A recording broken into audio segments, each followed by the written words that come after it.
Shashtri, and we're going to get some very good information today on healing and naturopathy and homeopathic medicine. If you don't mind telling us a little bit about your background and maybe how you got started becoming a healer. We have to go a long time back. My mom died of virus. She became interested in natural medicine like when I was 9 years old, so we're talking about 40 years ago. And when your mother is interested in alternative medicine and you're so young, so you become a vegetarian, and in those times that was like unique, that was like something not known. Right, yeah. So we became vegetarian. I was vegetarian at home, but when I go outside, meet my friends, I used to eat my meat and all my things because that was normal. I could not go somewhere and tell, no, I'm not eating meat, I'm just eating just raw things. Right, okay. And so from, I started reading books because my mom was having a lot of books, buying a lot of books. And at a certain point, I decided to go and study natural medicine in the footsteps of my mom. So I went to Holland. I studied 5-year natural medicine. After that, I have do my I don't know the English word, but you have to professionalize you on one topic. Right. And okay. I've done that in. You specialize? Yeah, specialized in Ayurveda. In Ayurveda. Yes. So I've done Ayurveda for 2 years in Holland, and then I went to India for 3 months to do my apprenticeship. And I came back, then I studied also on the internet on the Maharishi Ayurveda University. Oh, okay. And good, I'm working for the garden. We have a botanical garden in the island. So I'm managing botanical garden. We get a couple of patients and we do tours and everything that is connected with the garden and giving information about health. So that's excellent. So would you say that Ayurveda is really built upon you already? It sounds like you just you were born to be a healer. Your mom was a healer. You started dieting very efficiently and clean and raw at a young age. When you started in Ayurveda, did you feel called into Ayurveda? Kind of like how did you what called you into studying Ayurveda specifically? It was a good friend of mine. He was. I just finished my natural medicine education. Right. And I thought at that moment that I knew a lot. Yeah, because you finished there. Yeah, finished. So I know the things. Yeah. So then this guy came to me, and I had a problem. I couldn't figure it out. Normally you can't figure out things of your own. Yeah. And then he started. I told him what I was feeling, and he told me that is a vata problem. So I said, what? He said, that's a vata problem. So I said, what do you mean? And then he was explaining me that vata is some word that they use in Ayurveda. And he was explaining to me what it meant to, if you have a vata problem, what could that mean and what problems you have. So he was just citing all my problems. Wow. Without I'm telling him exactly. I just told him one thing and he was like, he was able to hey, tell when you. Vata is high, this is going, this is going, this is going. And I was like, how you know all those things I'm feeling? Wow. And then he told me is Ayurveda, and that like was it. You just heard it and were This is connected. it. This is what I want. Wow. And yeah, you know how the things go. They start collecting information where you studied, and then I went studying. And this is the best thing. This is the best thing that overcome me in my life, because I had studied for 5 years natural medicine, different branches. Okay. And I remember not choosing Ayurveda Right. in those 5 years. Oh. I didn't choose it. I chose homeopathy. Okay. And I had also phytotherapy, some herbs, Right. so different branches, but I didn't choose Ayurveda. But at this moment, I can say that Ayurveda is the complete knowledge. Right, because It has its philosophy. It has its complete basic to understand. So now it is not like, okay, I have to know, okay, this herb is for this is for this. That is, you have to learn that. right. So if you come here to the island and you don't know the herbs here, I have to tell you, hey, you know, this herb is good for this is for. But in Ayurveda, you're gonna learn the Why? basics of nature. It's like if you have something that is wood and it is dry. So what you're gonna do? Right. You're gonna put oil on it. It's something you don't think of doing, right? You know, if you're living in China or you're living in the United States, you're living in Curacao, we know that when wood is dry, the only thing that you can do to make it not dry is put oil in it. You cannot put water in it. Right. You cannot put anything else in it. You know you have to put oil in it to make it nice. So when you understand natural things, there's nobody that have to tell you, you have to do this, you have to do that. Right. If you know you are cold, you don't have to ask your mom, what do I have to wear? Right. If you know what you have to put something Warm. thick, warm. Yeah. You know that because you know nature. A child don't know. A child, the mother has to come and put something on Exactly. Yeah. because he or she can't understand. Doesn't have the knowledge. Yeah. But when you have the knowledge, you know, okay, I'm gonna take a thick thing to that. Okay. So in Ayurveda, it's the same thing. When you know the basics, of how the body works and how nature works, then you can apply it.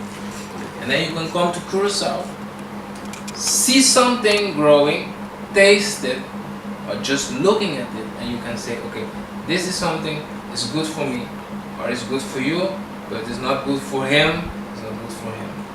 Because you understand. You see, and that is why I'm saying that Ayurveda is the best thing.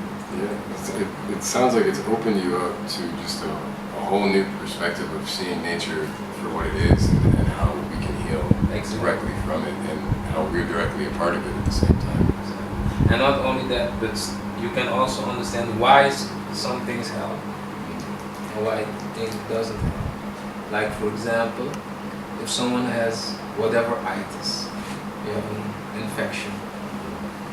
So the modern medicine will give you antibiotics. So in Ayurveda, we know that when there is infection in the body, so we say that pitta is high, the fire. The fire element is very high. So the most cooling thing is the bitter taste. So bitter, if we take all the tastes, we know that bitter is the coolest taste there is, and spicy, so like chili. It's the hottest. Yes, so when something is that hot, Yeah. sharp, that is the hottest taste that Right. there is. So is that related to pico? Would that be related to pico? Pica, yes. Yeah. Pica is also, Define. I don't understand, sorry. Oh, I'm sorry. Keep going. Okay.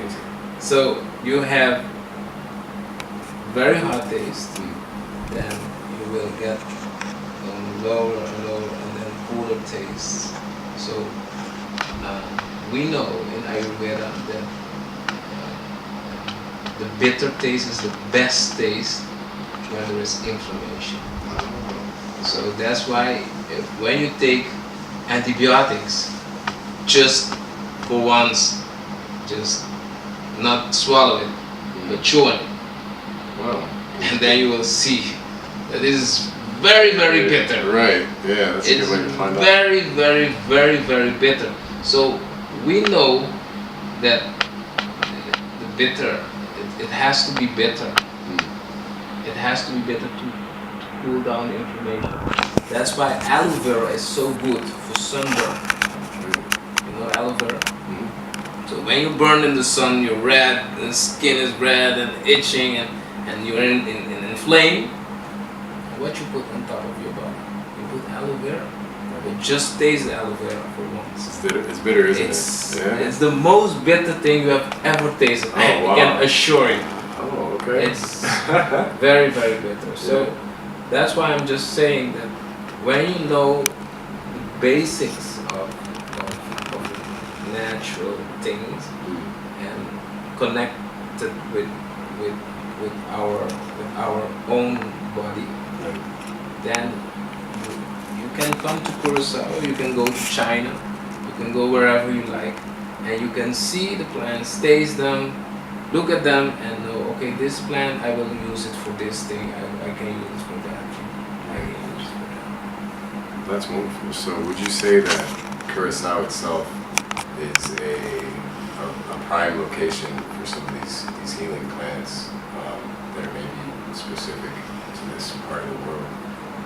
Look, God has created this whole universe in a perfect balance. So wherever you come from, nature has always been there. So God has put all the things we need here on the island for us to cure. So here on the island you will see a lot of plants that are good for high blood pressure and good for diabetes. And you can ask yourself why. Because here, those are the two most known ailments. See, I was going to ask you that too. So when you go to Europe, it's a very cold climate. So there what you will find a lot is people having joint pains and all kinds of arthritis things. So when you go there, you will see a lot of plants used for all those kind of ailments. Those are the cold ailments. We call them the cold ailments. Here we got the warm ailments. Warm ailments. Because when it's warm, there it's cold. So you can say, okay, Curacao have its own kind of herbs, different from other places. It really doesn't matter, because wherever you go, you will get the things that are needed over there. Yeah. Here on the island, we say, and nowadays it's not like this anymore because people move very fast.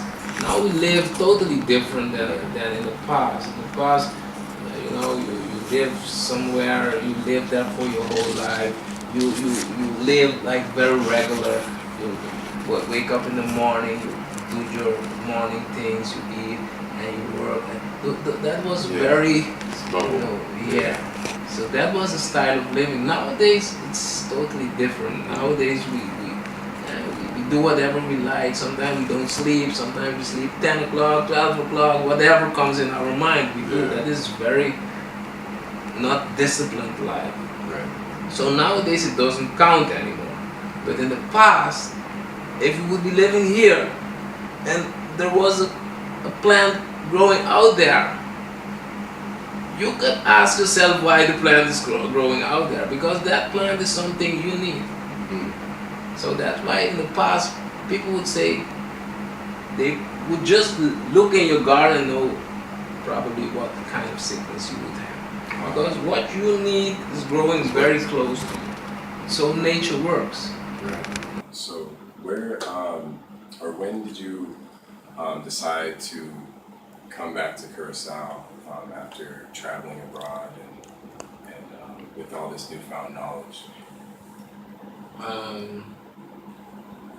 I came back in 2003. I've been in Holland, and my mom, I was here in 2002 because my grandma became 85 years old. And all the grandkids came from wherever we were. We came to the island to celebrate that day.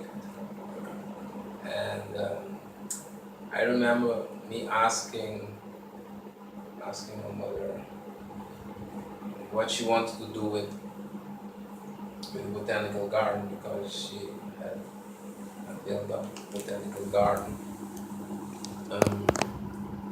So she told me, listen, if you're not gonna come back, what do you want me to do with it?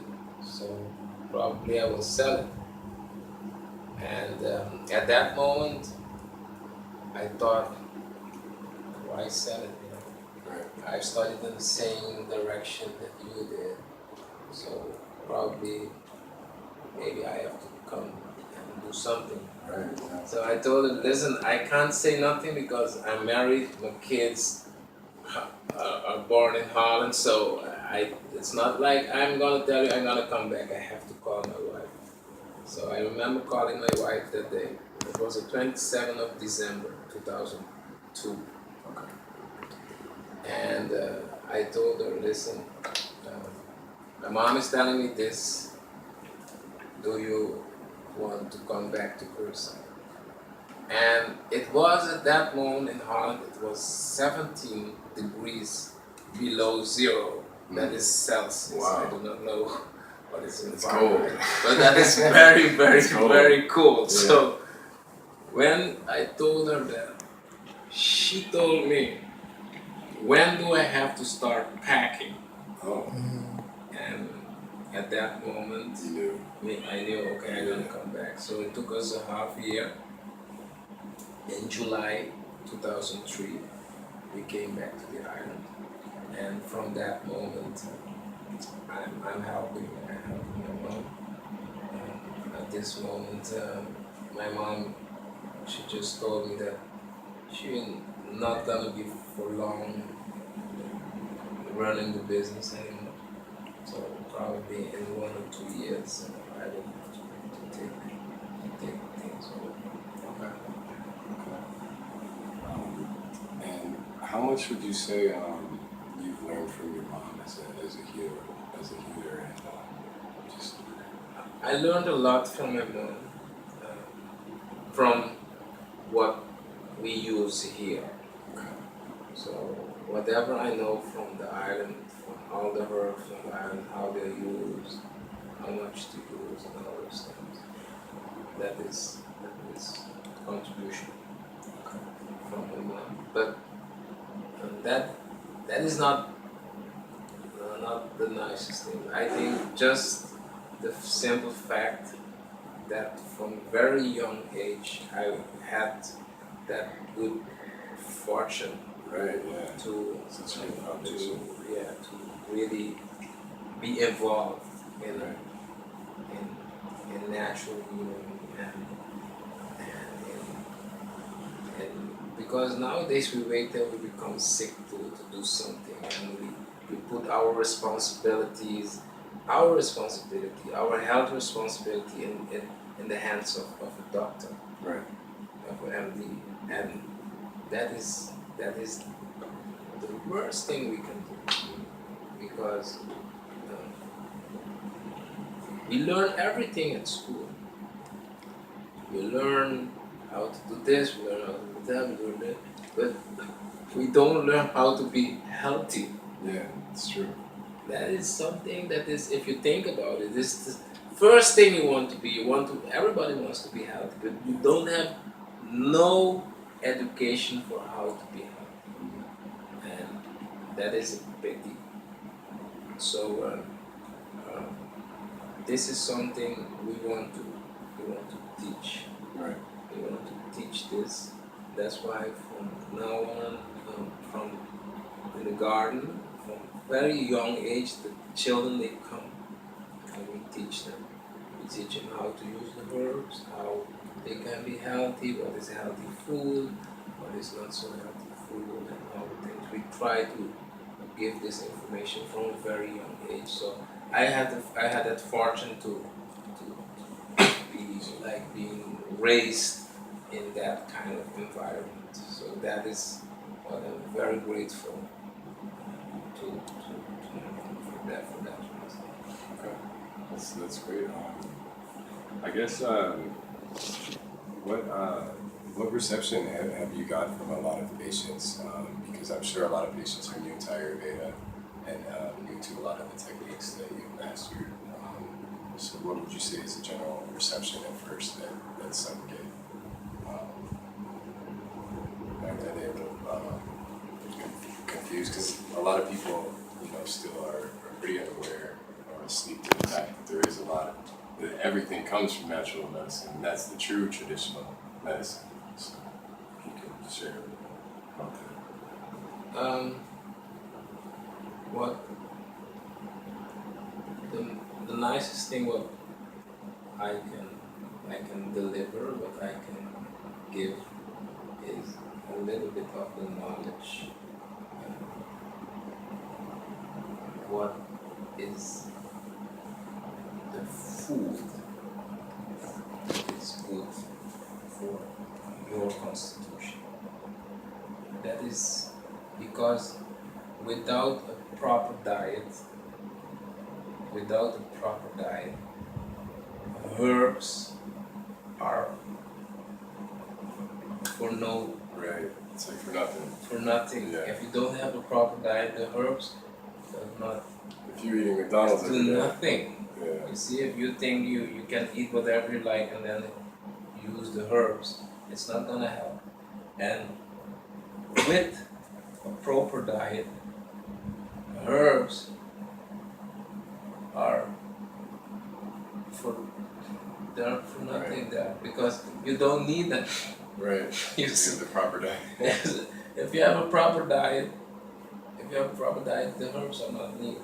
They can't, if you have a diet, you can't change it in one day. So what we do, we change just small things. So, okay, we're gonna take this out. When you take something out, you put something else in. And so it will like be very small steps.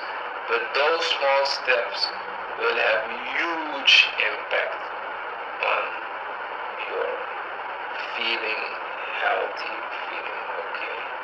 So just knowing that someone eat, a lot of times you can already know, okay, this is why this problem Feeling that way. is Wow. Okay. So I guess another question I have then is, what are some simple tips, I guess, that you could share about those small changes that you're talking about? Like, let's say it's somebody eats a lot of cheeseburgers or something.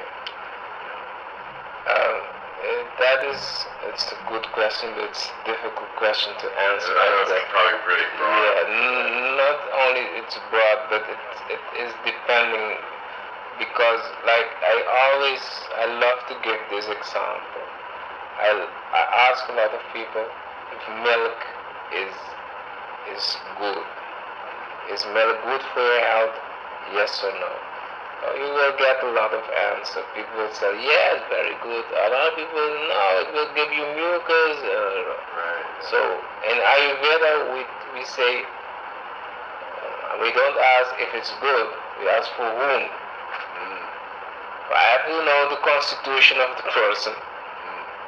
Depending on the constitution of the person, milk will be good or milk will be giving a lot of mucus.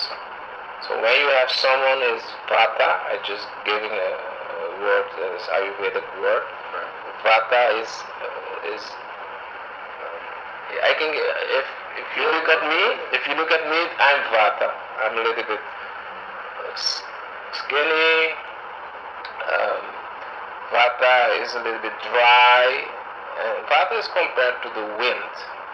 A bit of wind, like is a little bit light, a little bit subtle. Those things are vata. So if you know the qualities of air, then you can understand what is vata.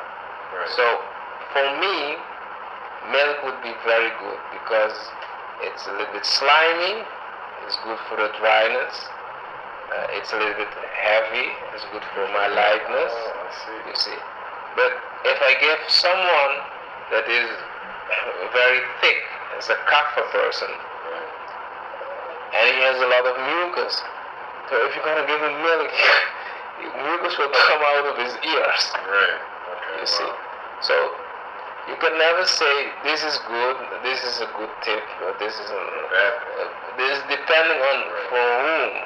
But there are some general rules, and those general rules, I don't need to answer that. If you just look at how the old people, what they did, how they used to eat, then you can get a lot of let me say, the basic understanding. The old people, they knew exactly what to do and how to do it.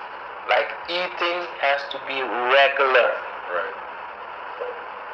Eating has to be regular. That is basic understanding one. So because the body has to be regular. So for example, if you wake up every day 5 o'clock, when 5 o'clock arrives, there is no record that need to pull you out of your sleep. Your biorhythm inside will tell you it's 5 o'clock. You open your eyes, you look at the clock, it's 5 o'clock. Because this is rhythm in the body's rhythm. The whole nature, you see rhythm. Things coming back exactly the same period. You see. So rhythm is very important. Nowadays, people don't eat in the morning. Sometimes they eat like 10 o'clock, sometimes 8 o'clock, depending when they went to sleep. That is basic rule, number one. Eat regular times. Then second rule is eat your lunch, the big meal, eat it at lunch. Nowadays we shifted to dinner, but nature gives us already, because when you digesting, the digestion has to be strong, and during the day 12 o'clock is the strongest, because also the nature is at its warmest point. Yeah. So inside also, outside warm, inside warm at that moment. So then we have a very strong digestion. So you have to eat your heavy food, lunch, and then because you're going to sleep at night, so at night it will have to be not so, it has to be a lighter diet. And the later you eat, suppose you eat after 7, the lighter it has to be, because you're going to sleep in a while, so it has to be light. And in the morning it has to be between heavy and light, because then the digestion is coming up, so you can't be too heavy. So that is basic rule number 2. We sit and eat, we don't jump around in the car eating and those things. Right. Those basic rules that everybody knows. Yeah. We know them, but sometimes we don't do them. But those are regular things that we have to do. Do you think meal portion has a big part to play in How much? Yeah, how much? We say in Ayurveda you have to eat 1/3 of your stomach has to be food solid, 1/3 has to be water, and 1/3 has to be air. Okay. So basically that means that when you feel that you're satisfied, you stop eating. Nowadays we don't look at those things because we don't listen to our body. That's definitely something I wanted to ask you. Is do you think that listening to your body has so much to do with listening to your body is always in the beginning is that very good because the body will tell you, okay, now you have to stop eating. But if you don't listen, at a certain point your body gonna lose that intelligence, and then the body gonna ask you exactly the opposite. So in the beginning, when you become sick, your body tell you don't eat. You're sick, don't eat. And you feel your stomach is like full, nausea, you don't want to eat. The body is telling you exactly at this moment I don't want you to eat because I'm putting all my energy in curing. So don't gonna eat and blow the thing. So your body gonna tell you. But suppose you eat because mom tell you have to eat, you have to eat, you have to eat. At a certain point the body loses intelligence. So then the body gonna ask exactly the opposite that is good for it. So that's why I'm telling in the beginning it's you have to listen to your body. And then at a certain point you can know because for example if you're a very heavy person and the body is asking you for food, then you know that okay, the body, the intelligence has been lost. And then you have to re-educate your body. Yeah. Okay.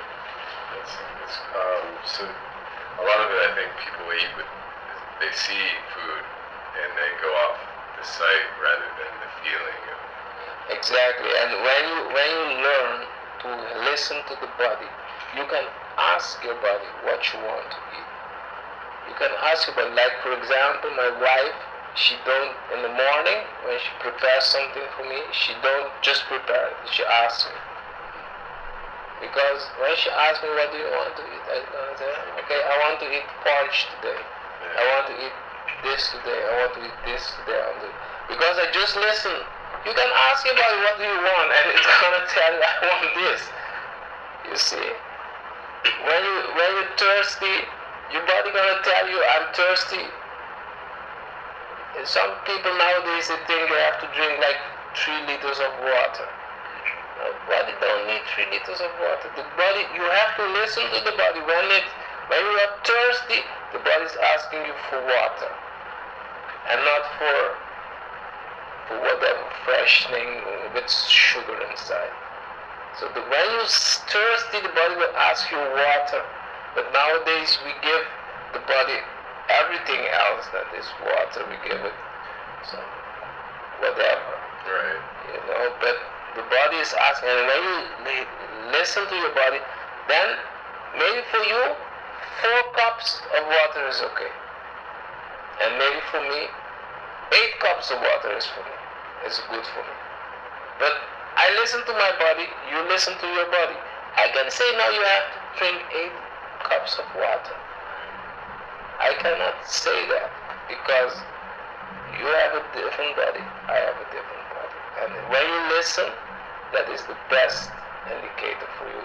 If your body has still the intelligence that it needs. That's awesome. Yeah, that's so true. I'm gonna be doing that all the time, I feel like. I have a personal question about glaucoma. Can you go into depth now? Is there a cure for glaucoma by any chance? Ayurveda we don't have the cure for glaucoma. Okay. You cannot cure it. Okay. We can make it not becoming worse, Yeah. but we cannot cure it. How do you do that? We do it just by putting your body in the most basic balance for you. So you have to balance your body. Everybody has to balance their body. So when you are in your best health, that is the best health for you. But if you have some problems we can take care of them. When the problem is functional, when in the function there is a problem, with Ayurveda you can do a lot. When there is functional problem, so when the problem is not in the structure, so when it becomes in the structure, at that moment it's very difficult to do with Ayurveda. When you have glaucoma, already it is a structural problem. Before you get it, we can put you in a good balanced state. You will not get it. But when you already get it, what we're gonna do? Then you have to, we can't do nothing. So then we just have to stop the process and just making you balanced. Balance means that balance for you. That means that you're eating properly what is for your constitution. When you're living properly what is for your constitution. So even lifestyle has to be on your constitution. Because again, a very light guy like me, I do not have to be jumping around. It's gonna make me lighter. So when I do exercise, I can be running like 100 kilometers. People think, oh, we have to run. I said, we're gonna run. And everybody's running because they think running is good. Running is not good for the light person. It's gonna be lighter. It's not good. It has to be more heavier things, more quieter things. So when you're very heavy, go run around Kurusa and make yourself light. You see. So what you ask I'm sorry. It's okay. This is my mom, so I just sorry. So maybe I have understood. So it's just we're gonna balance. We're gonna see who is this person, what is his constitution, what is his sickness, and how we're gonna balance that. So he's in his most balanced state, and that we do it with food. We do it with giving advice how to live. And a lot of times also meditation. Meditation is very good for relaxing the mind, because nowadays practically all the sickness comes because there is too much stress. I definitely agree with that. Do you think there's definitely a correspondence to how we interact in our daily life? And let's say we're interacting with people in a negative way, or in a stressful manner, it will manifest in ourselves, in the way our cells interact with other cells. Yes, because Ayurveda will tell you that health is physical, emotional, and spiritual. So it's in the body, it's in the mind, it's in the soul. So all three has to be balanced. So when you think you're doing whatever emotional things and bad things, so those things will reflect again in your health. And you can see it. It's very easy. Just if you know you have an exam tomorrow, then your stomach will start. Sometimes you get diarrhea. So you see they manifest in physical life. And there are also higher rules that you can see. It's called karma. So when you do things that are not okay, those things will affect you in the future. They will affect you even though you're not aware of it, but those things will affect you. So sometimes in Ayurveda we will say, for example, sometimes someone is born with something, and if you're very philosophical, you want to ask why. So why God put this thing on this person from youth? And this is one of the ways they explain it in Ayurveda. It's like, let's say a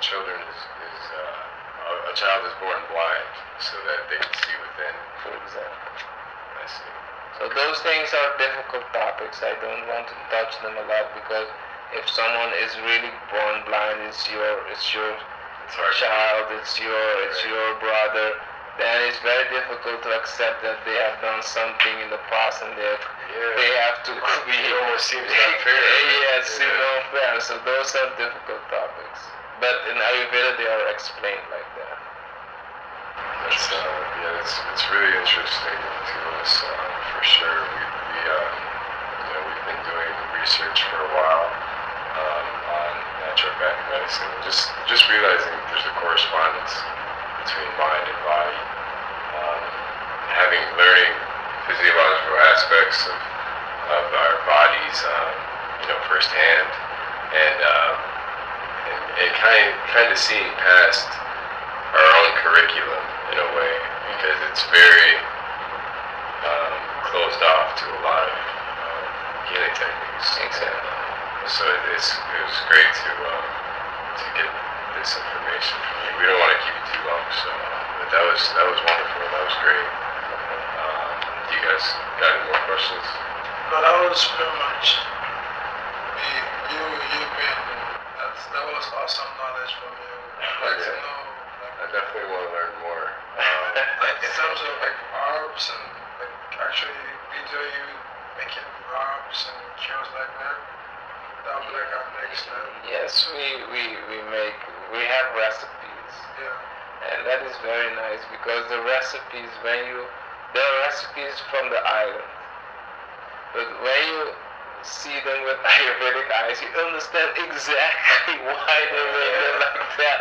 Wow. You see that is the beautiful thing because the recipe is an old recipe coming from generation to generation. But when you're gonna see why they did it, like a very, very simple example. Aloe vera is very good for mucus. But like I told you, aloe vera is very bitter and it's cold. So when they use aloe vera for mucus, they use it like for example, someone catch a cold, has another mucus. So we catch a cold. So how are you gonna put aloe vera? How are you gonna give him aloe vera? Right. He catch a cold. Aloe vera will cool the system down. But it's very good for mucus. So you have a problem. Good for mucus, but this cold is gonna cool the system more. Right. So what do you have to do? What do we have to do? Get something hot to You dry. warm it up. How are you gonna warm it up? Spicy. Spices. You're gonna put black pepper inside. You're gonna put ginger inside. You're gonna put lemon inside. And then you sweeten it a little bit with honey. And then you have a recipe. That is a recipe we have. Wow. And it's completely logic.